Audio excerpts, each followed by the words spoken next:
Hey lovelies, you're welcome back to Reviews and Recaps. Today we're going to be talking about Stormi Steele being accused of diversity fraud and commingling funds. We're also going to be talking about Stormi's response. We're going to discuss a little bit about the lawsuit, but also we're going to talk about the other things that Stormi said in response to Kyle. If you guys remember a week or so ago, maybe slightly over that, we covered the story of Kyle, who was Canvas Beauty Stormi's ex-COO, who accused her of wrongful termination. Now, things have gotten further than that because he filed a lawsuit. In this lawsuit, he was accusing her of not giving his percentage in full in terms of the 30% that he believes he's entitled to. From the lawsuit he filed, he believes that he is entitled to 30% of the business and asserts that Stormi has given him 30% in the past when distributing funds. Now, we're going to get into all of that. But before that, if you're new to this channel, make sure you hit that subscribe button and tap that bell button right next to it so you know every single time that I post or go live. And everyone, please like, share, and don't forget to let me know what you guys think in the comment section below. Now, let's get into today's video. I know a lot of content creators have dissected the lawsuit that Kyle filed against Stormi and also the lawsuit that Stormi filed against Kyle. Now, I am not going to be breaking down and reading the lawsuit to you guys because you guys may have already read it or heard about it. So I'm going to leave that and just focus on the parts that I think I really want to talk about that struck me. Okay, so let's get into it. So Kyle essentially is saying the same thing that he said in his statement and about being a 30% owner. At least now he specifically calls out the percentage. He also insinuates that there are multiple messages from Stormi confirming that. Now, if this is true, she's going to have a very hard time defending that. Now, I know from her lawsuit, she's alleging that it is what she has paid him in the past is a bonus and not profit sharing in any way. But I feel like she would have to prove that. If you're saying it's a bonus, then you need to be thinking, okay, have you paid bonuses to other people in the past? How do you determine who gets what percentage for bonuses? Is there a structure in your business that determines who gets a bonus? How often do you get a bonus? Because it will be hard to prove that you are getting a bonus every time a big sale happens if the other employees are also not getting that sort of bonus in a more structured way. Just because you say that it is now a bonus doesn't mean that the courts are going to believe that. You have to prove that with evidence. No one is just going to take your word for it. So is there a structure? Is there any company process? Is there anything in writing? Is there anything that we can take from the course of dealing? As in, okay, this has been done with the last 5 employees that we've had in the last 2 years. This is how we do things. However, if that's not the case, then she is going to struggle to assert that it is just a bonus and not profit sharing, especially if it's a 30% share every time he was paid. It's like with civil matters, it's not beyond reasonable doubt like criminal offenses are, criminal matters are. It's usually like a balance of probabilities. So Stormi is going to struggle to prove that it is a bonus, in my opinion. Now, she does say in her lawsuit that there were sort of recordings where he doesn't allege to have any profit sharing interest or even as an owner.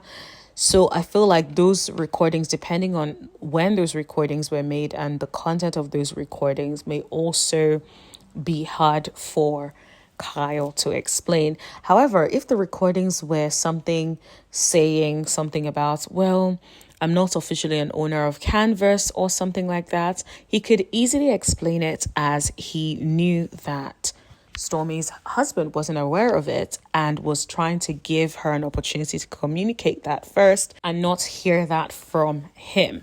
So, of course, like I said, it depends on who the recording, like who was he speaking to in those recordings? What exactly did he say?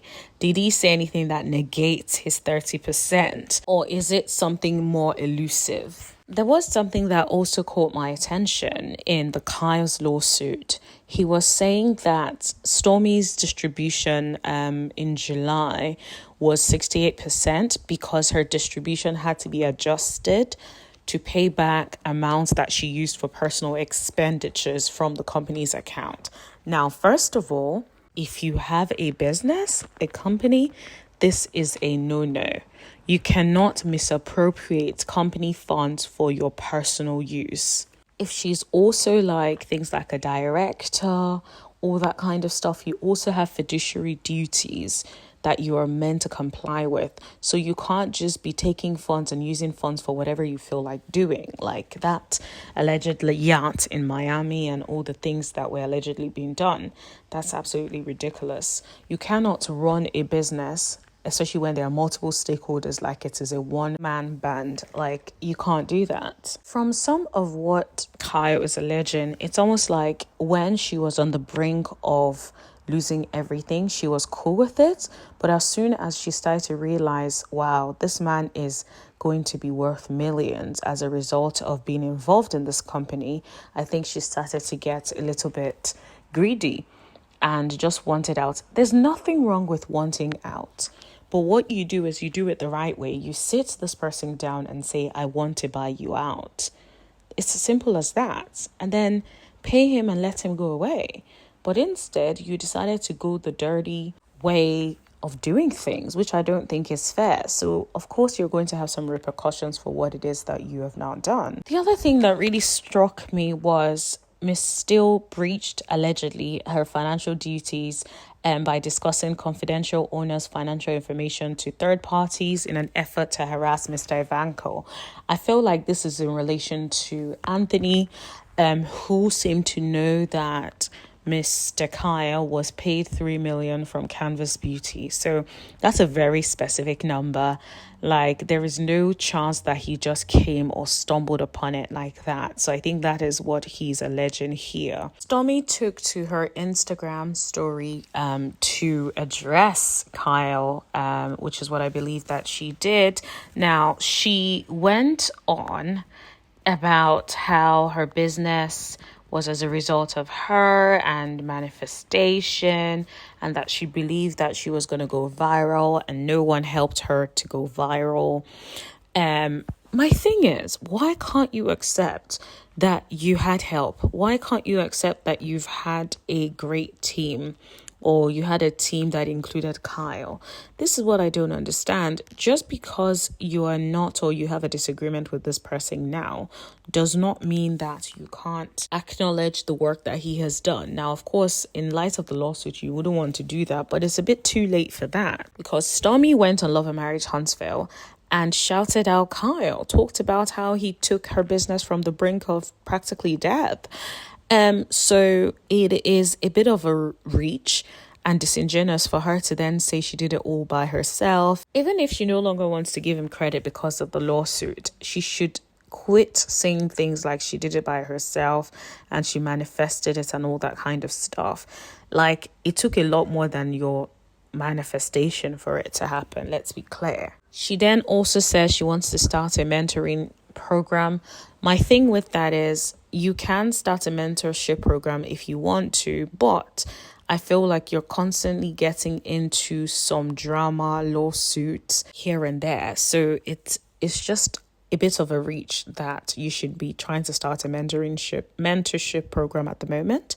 I would say focus on the lawsuit and hopefully settling this, because it ain't looking good. I was actually disappointed, or at least shocked, that she did not reach out to Kyle to let him go quietly. Instead, she was like, I'ma fight back. Especially if there are text messages alleging that you've agreed to 30%. It's like, unless you're about to say those text messages were doctored, and I know Kyle ain't gonna be stupid enough to do something like that, then that's a reach.